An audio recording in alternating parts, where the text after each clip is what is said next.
Oh, look at that. Oh, come on. What is that? Is that Danny Jacobs? So look, What? you saying What? Why? Why not me? this is how Mr. Jacobs right there. This is how he rolls. We were supposed to be rolling together to get some shisha. Man.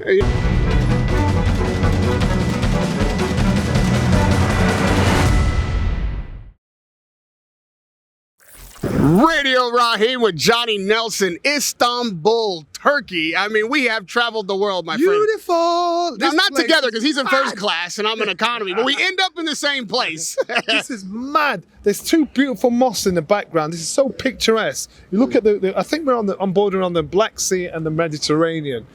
I know my history, Right. my geography. The Black Sea, the Yeah, Mediterranean. that's how we roll, baby. but honestly, this is like absolutely gorgeous. I've never been here, but I would come here for a proper holiday, man. This is my second favorite city in the world. No cap, as they say. You know, London's my first. I'm a Brixton boy, you know? So, Istanbul, though, far and away my second favorite city. And it doesn't hurt that the IBA has brought us over in the most decadent of accommodations. Yes. I mean, the weigh-in already, star-studded, you here amongst them. And I don't know if you had a chance to eat or really settle in here, but it is incredible. The hotel is like a city. A city on its own. God knows how many rooms are here. The food, the food that I've eaten so far, it's just a nice, healthy touch. There's so much choice here, it's ridiculous. It's like we're tour operators here. Yeah. But this place is absolutely beautiful. I've never been to Istanbul, never thought about it before, but with the IBA doing this here, I think it's a platform to try and promote the talent that's in Eastern Europe, because there's so much talent, and a lot of the guys a lot of the Eastern Europeans stay amateur for far too long, and you don't see the true best of them, and the ones that stand out are you're looking at your Usyks and people like that, Lomachenko, people like that. They stayed amateur a lot longer than what they should have done, but that's just the tip of the iceberg in regards to talent. I remember when I was boxing, when you always knew if you fought somebody from Eastern Europe, you were in for a tough fight. They were tough, they were strong, they were talented, they had so much self-belief. So now there's a platform that's being created so everybody can see what talent is here. So I think what the IBA is doing is a great idea. It's a really good idea. You mentioned the talent out of Eastern Europe and a lot of these great amateurs that then... Oh, look at that. Oh, come on. What is that? Is that Danny Jacobs? So look, what? You saying What? Why? Why not me? This is how Mr. Jacobs right there. This is how he rolls. We were supposed to be rolling together to get some shisha. Man. Yeah, when you're retired, see, he's retired, we're not. We're still on the clock. You talked about that, and it thought, Lomachenko has just recently retired. We didn't know if we'd see him again. It seemed like for a minute the fight was teed up, and then he was like, I don't want it. And now he doesn't even want boxing anymore. What do you think about the retirement of Lomachenko? Yeah, I understand, because, as a young man, it's all you think that exists in the world, fighting, getting in the ring. And if you're in boxing, you think the whole world's into boxing. Then all of a sudden you grow up and you assume the responsibility of an adult. You've got family, you've got commitments away from boxing, and you realise boxing's that big in the grand scheme of things. And so your appetite, it depreciates your appetite. And that's what's happened with Lomachenko. He's thinking, you know what, I ain't feeling this anymore. You might love me in it, but I don't love it enough. And if you don't love our sport enough and you're still playing, you're going to get hurt. So he's smart enough and wise enough to step out. Usyk himself said, probably got about 2 or 3 fights. We're all thinking, oh, what, really?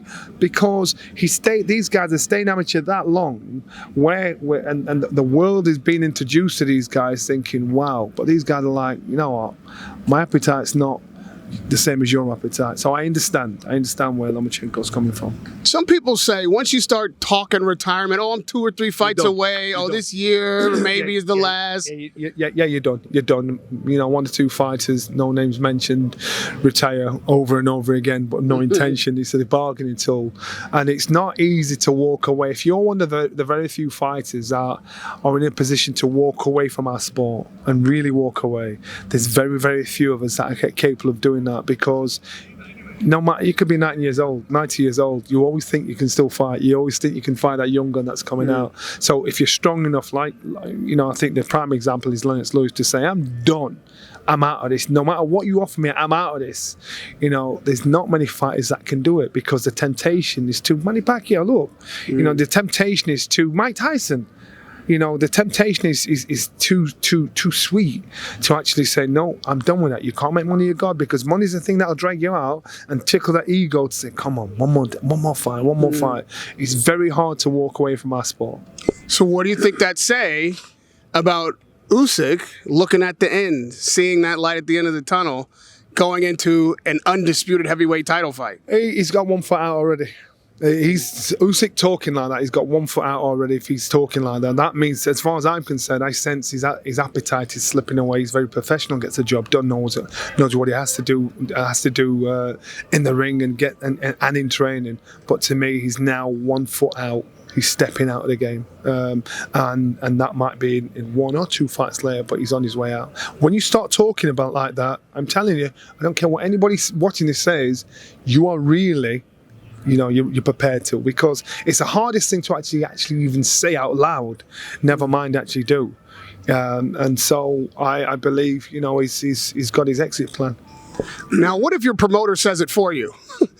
What if your promoter says, you know what, Anthony Joshua's probably going to be done next year. You were looking at 2 or 3 more fights, and that's it for him. Well, sometimes fighters have to be saved from themselves. Sometimes you get from some fighters that fight far too long. Roy Jones, an absolute god, and this guy boxed too long. And right now, if you get the opportunity to do it again, it's in your blood. You've got some guys. So therefore, sometimes you have a promoter or manager that might say it for you because he sees what you're capable of doing in the gym, but he sees what all of a sudden you're not getting away with in the gym. So, and the fighter's the last one to really want to admit it. So you've either got to be a special kind of animal to say, I'm done, I'm out of this, I'm walking.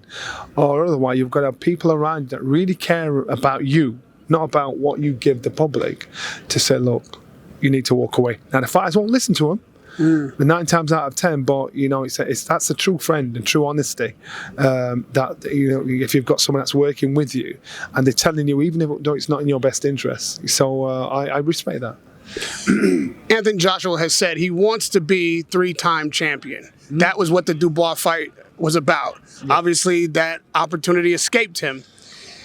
Do you see on the horizon that can become a reality for him before he does hang it up? Can Anthony Joshua be 3-time heavyweight champion? Well, you never know how things change overnight. I think Anthony Joshua's a fighter. The fighter we've seen, I think we've seen the best of Anthony Joshua. That's mine is true. I think, he probably wants to be a 3-time heavyweight champion. Doesn't mean he can. I think, again, what he's done for our sport, you can't measure again, but he's really elevated our sport massively, especially in the UK. So what he's achieved is enough anyway. If people around him are honest, they're going to say, we can't see. He's been out of the ring far too long. I've been out the ring through injury, whatever, and all these things. He had to deal with mentally what's happened with him and Daniel Dubois to think, oh my God, this guy beat me. Because not in a million years he thought that could be done. Easy work. Remember those words? Easy work. So he's got to get his head around that. So, and in reality, I thought Anthony Joshua, you'd get that number done. Now, I've seen far too many dropping of the ball from AJ to think, what, for me to really believe you can do that again, I can't see it. I just can't see it. Maybe he can see something, but you've got to talk like that to keep the fire burning. So, but I think he's more of a businessman now. He's a calculated businessman in regards to what's the best move for him. And a stellar ambassador. We were just together in Ghana, and what he did in that country and moved the needle there for the people who were paying attention to what went on with Legacy Rise Sports. I've never seen really a guy make that kind of effort of himself to go and impart to another country. And it's hard because if you're going to critique his performance, it's like you're running him down. You're just being honest. So you say, you know what? But for what he's done for our sport and what he does for our sport, it's unmeasurable.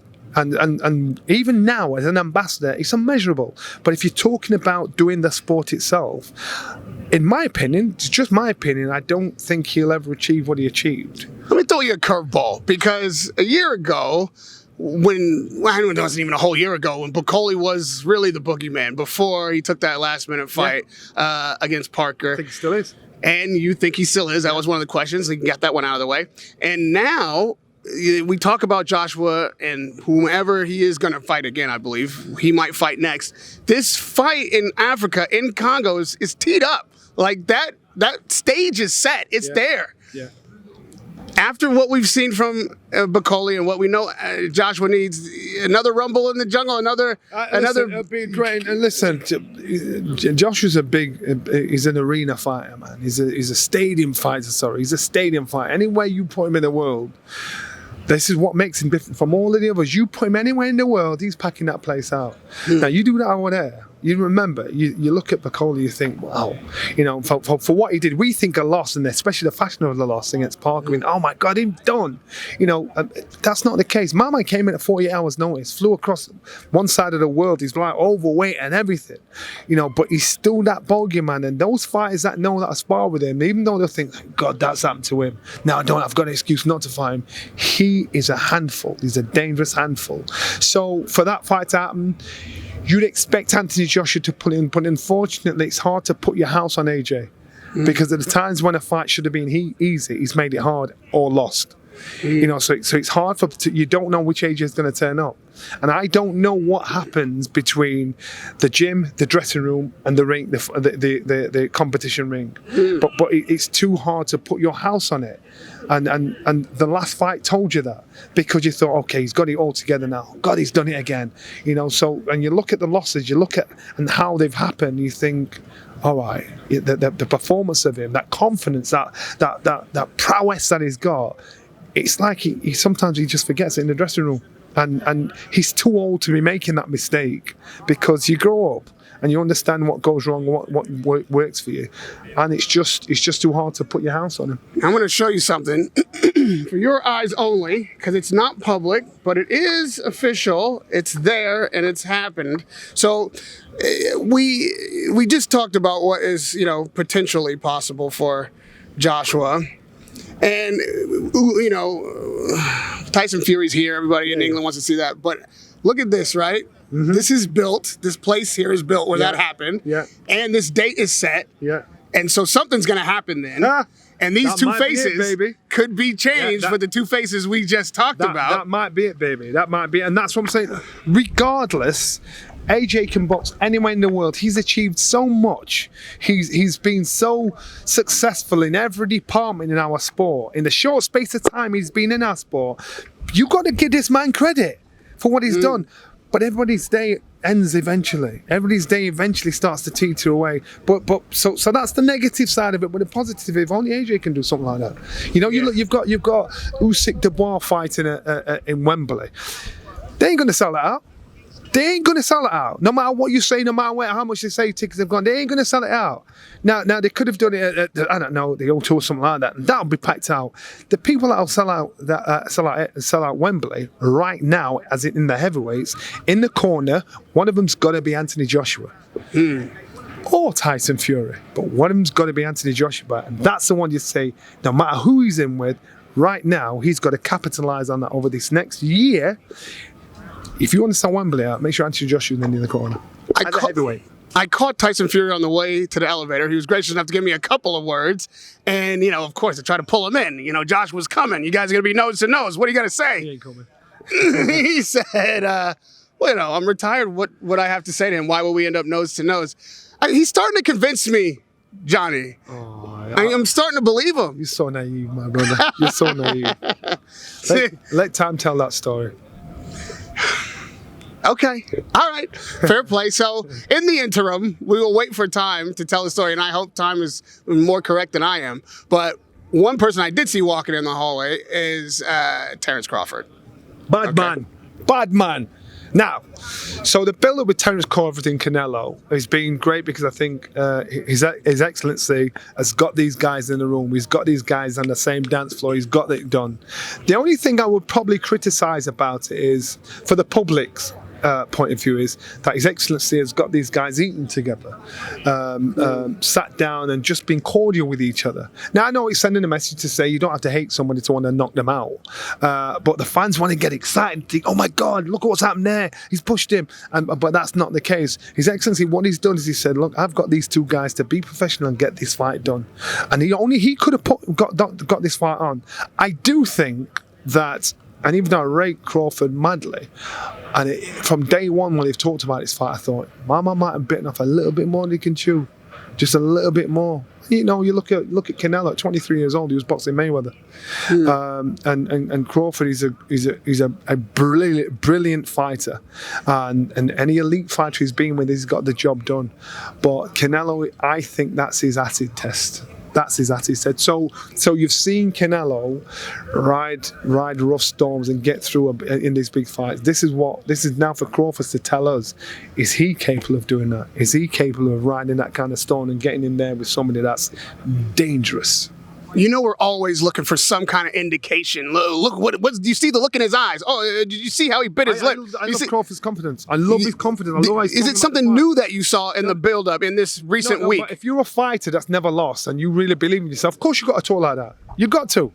You've got to talk like and think, you know, no matter what you do, and I believe him.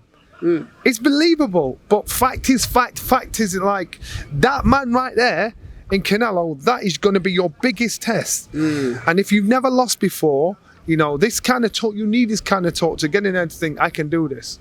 You know, fact is fact. And I think it's a great fight. It's an intriguing fight.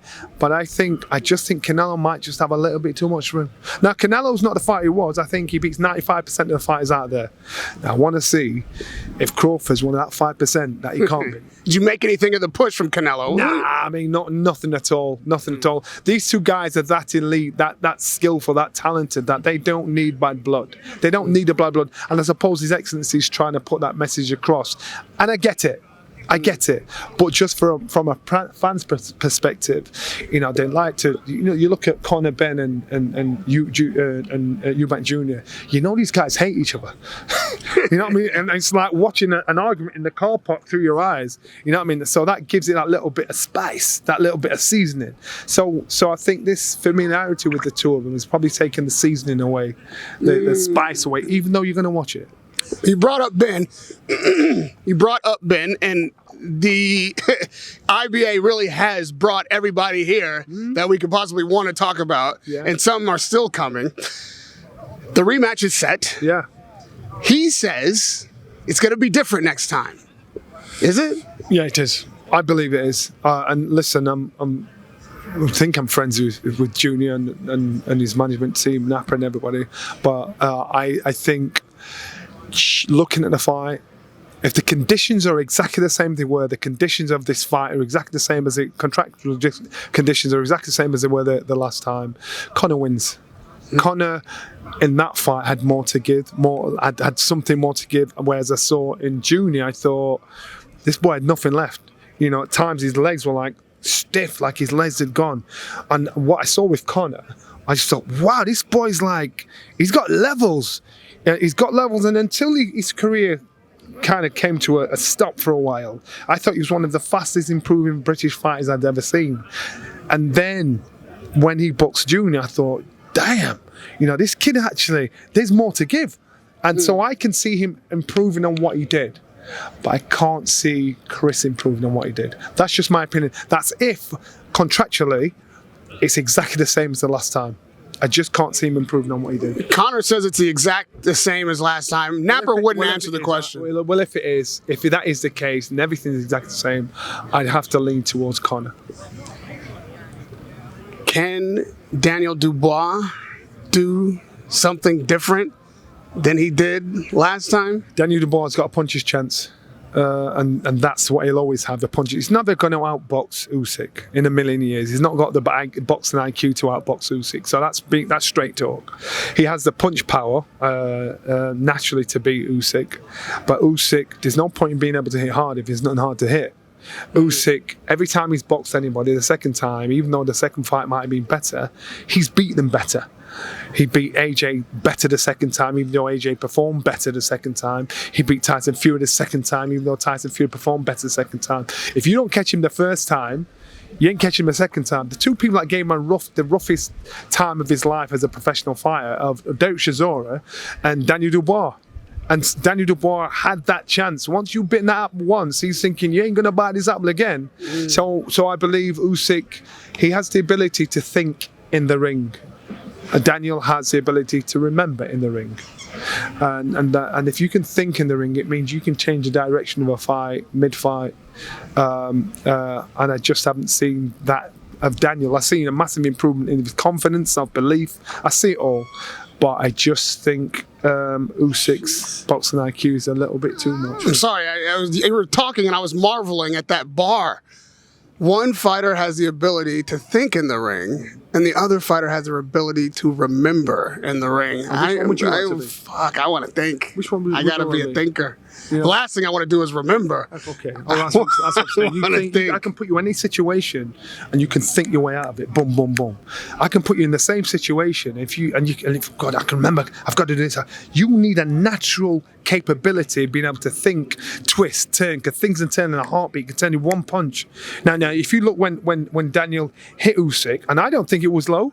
I think it was a legit shot. Usyk was smart enough to play it. I'm down. Oh, referee hit me low.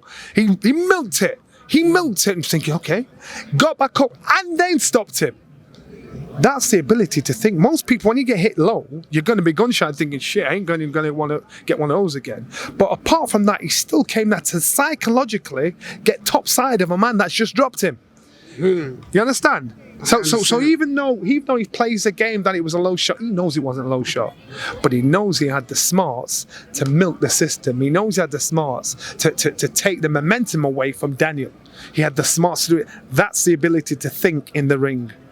To be able to think. That's a single tear.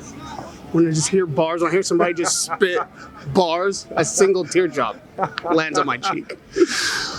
Derek Chisora, number 50, last question. Who do you want to see him? He's fighting, so forget about he's not fighting, he shouldn't fight, blah, blah, blah, it's over with. He's coming for number 50. What's the right opponent for him? Well, Derek, right now, I think for Derek, would he want to go in against a young gun? No, because realistically, there's not much money there for him in a young gun. Would he want to go in there with somebody that's been a gun, like Deontay Wilder? Yeah. Now, yes. I wouldn't have said Deontay Wilder 5 years ago, but now nobody was saying Deontay Wilder 5 years ago. Deontay Wilder, do it. Yeah. There you go. That's a good one. That's a good one. You know, at an event like this, when every place you look, there's a celebrity, a boxing legend, an active fighter, somebody that's a world champion, somebody that just had a fight announced, and I look and surveil all of these faces. And then I remember all of those interviews I did with all those people, and I think Johnny Nelson, because I'm a thinking interviewer. And for all those memories, I know Johnny is going to give me the best one. Radio Rahim with Johnny Nelson, Istanbul, Turkey, IBA Golden Era.